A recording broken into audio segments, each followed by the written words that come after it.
Praise the Lord. Good morning. ప్రభువైన యేసుక్రీస్తు వారి నామమున మీ అందరికీ కూడా ఉదయకాల శుభములను తెలియచేస్తున్నాను. అందరూ బాగున్నారా? దేవుని కృప మీ మీద నిలిచి ఉండును గాక. నా ప్రియమైన దేవుని బిడ్డలారా, యేసుతో అనుదిన ఆత్మీయ ప్రయాణం నాతో పాటు కొనసాగిస్తున్నటువంటి నా ఆత్మీయమైన సహోదరి సహోదరులందరికీ కూడా ప్రభు పేరట శుభములను తెలియచేస్తూ ఉన్నాను. ఈ ఉదయకాల సమయము దేవుని మాటలో మనలను ఆదరిస్తుండగా దేవుని స్తోత్రాలు చెల్లిద్దాం, దేవుణ్ణి స్తుతిద్దాం. హల్లెలూయా. నేటి దిన వాక్యము రోమీలకు రాసినటువంటి పత్రిక 8వ అధ్యాయము 28వ వచనము. దేవునిని ప్రేమించు వారికి అనగా ఆయన సంకల్పము చొప్పున పిలువబడిన వారికి మేలు కలుగుటకై సమస్తమును సమకూడి జరుగుచున్నవి. హల్లెలూయా. నా ప్రియమైనటువంటి దేవుని బిడలారా, ఈ భూలోకంలో మనం చూస్తే అనేక రకములైనటువంటి ప్రేమలు మనకు కనపడుతూ ఉంటాయి. ఇవన్నీ కూడా తాత్కాలికమైనవి, అశాశ్వతమైనవిగా దేవుని యొక్క లేఖనాలు సెలవిస్తూ ఉన్నాయి. ఈ లోక ప్రేమల ద్వారా మనకు ఏమి కలిగినా కలగకపోయినా దేవునిని ప్రేమిస్తే మాత్రము మనకు సమస్తము మేలు జరుగుతుందని దేవుని యొక్క లేఖనాలు సెలవిస్తూ ఉన్నాయి. మనము దేవునిని ఎలాగూ ప్రేమించగలం? ఒకవేళ ఎవరైనా మీ వద్దకు వచ్చి మీరు దేవుణ్ణి ప్రేమిస్తున్నారా అని అడిగితే మనం టక్కన సమాధానం చెప్తాం. ఏంటి అంటే, అవును, నేను దేవుణ్ణి ప్రేమిస్తూ ఉన్నాను. మన దృష్టిలో దేవుణ్ణి ప్రేమించటం అంటే వారానికి 2 గంటలు మందిరంలో కూర్చొని ఆయనను ఆరాధన చేయటం, రోజు హడావుడిగా అరగంట వాక్యము చదువుకొని చిన్న ప్రార్థన చేసుకొని బయటకు వెళ్ళిపోవటం, లేదా దశమ భాగం దేవునికి ఇచ్చేసి నేను దేవుణ్ణి ప్రేమిస్తున్నాను కాబట్టి నేను నా దశమ భాగాన్ని దేవునికి ఇచ్చేశాను అన్నట్లుగా అలా రకరకాలైనటువంటి సమాధానాలు ఒక్కొక్కరు ఒక్కొక్క విధంగా చెప్పేస్తూ ఉంటారు.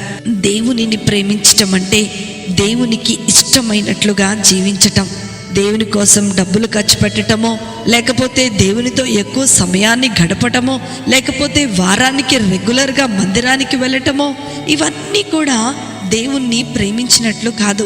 క్రైస్తవ క్రమమును మనము పాటిస్తూ ఉన్నట్లు దేవుణ్ణి ప్రేమించటం అంటే ఆయనను హృదయపూర్వకముగా మన జీవితంలోనికి అంగీకరించటం.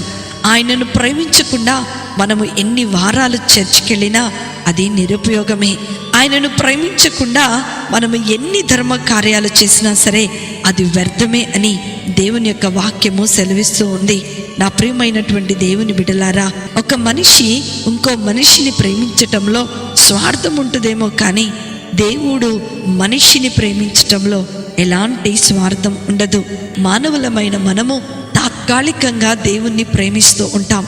దేవుణ్ణి ప్రేమించటం అంటే దేవుడు మనకిచ్చిన ప్రతి ఆజ్ఞను పాటించటం, దేవుడు మనకు చెప్పిన ప్రతి మాటను విశ్వాసం ఉంచటం, దేవుని మీదనే ఆధారపడి మనము దేవునితోనే సహవాసము కలిగి ఉండటం. నేటి దినములలో మనము గమనించినట్లయితే మానవుడికి దేవునితో అనుదినమైనటువంటి సంబంధము తాత్కాలికమైపోయింది.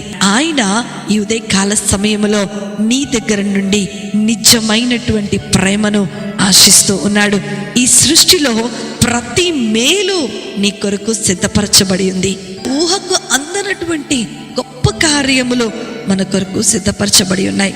అందుకనే 1 కొరింథీయులకు రాసినటువంటి పత్రిక 2వ అధ్యాయము 9వ వచనంలో మనం చూస్తే దేవుడు తన్ను ప్రేమించే వారి కొరకు ఏమి సిద్ధపరచెనో అవి కంటికి కనపడలేదు, చెవికి వినపడలేదు, మనుష్య హృదయమునకు గోచరము కాలేదని దేవుని యొక్క లేఖనాలు సెలవిస్తూ ఉన్నాయి. నా ప్రియమైన దేవుని బిడ్డ, ఈ ఉదయకాల సమయంలో హృదయపూర్వకముగా దేవుణ్ణి నువ్వు ప్రేమిస్తున్నావా? హృదయపూర్వకముగా దేవుడు చెప్పిన మాటలు వింటున్నావా? హృదయపూర్వకముగా దేవుని యందు విశ్వాసం ఉంచుతున్నట్లయితే ఆయన సంకల్పము చొప్పున దేవుడు నీకు మేలు కలుగుటకై సమస్తము నీకు సమకూడి దేవుడు జరిగించబోతున్నాడు. నీ ఊహకు అందనటువంటి మేలులు, నీ ఊహకు అందనటువంటి ఆశ్చర్యమైన కార్యములు నీ కొరకు ఎదురు చూస్తున్నాయి. కాబట్టి మనము దేవుణ్ణి ప్రేమిద్దాం. అట్టి కృప, ధన్యత, ఆశీర్వాదము వాక్యం వింటున్న దేవుని పిల్లలైన మీ అందరికీ కూడా అనుగ్రహించబడును గాక. ఆమేన్. ప్రార్థన చేసుకుందామా? మమ్మలను మిక్కిలిగా ప్రేమించిన మా ప్రియ పరలోకపు తండ్రి యేసు స్వామి, మీకున్నతమైన ఘనమైన నామమును బట్టి మీకు వందనాలు ప్రభువా.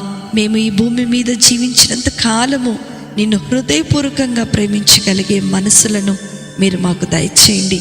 మేము ఎల్లప్పుడూ కూడా ఈ లోకాన్ని కాకుండా మీరు చెప్పిన ప్రతి మాటను మా హృదయం అనే పలక మీద మేము లెక్కించుకొని మిమ్మల్ని ప్రేమించే భాగ్యాన్ని మీరు మాకు అందించమని, విన్న వాక్యము మా జీవితంలో ఫలింపచేసి విస్తరింపచేయమని నజరేయుడైన యేసుక్రీస్తుని శక్తి కలిగిన నామములో అతి వినయముతో అడిగి వేడుకొనుచున్నాను తండ్రి. ఆమేన్, ఆమేన్, ఆమేన్. ప్రభు మిమ్మలను మీ కుటుంబాలను దీవించునుగాక. ప్రేమతో మీ సహోదరి శిల్ప జోసెఫ్.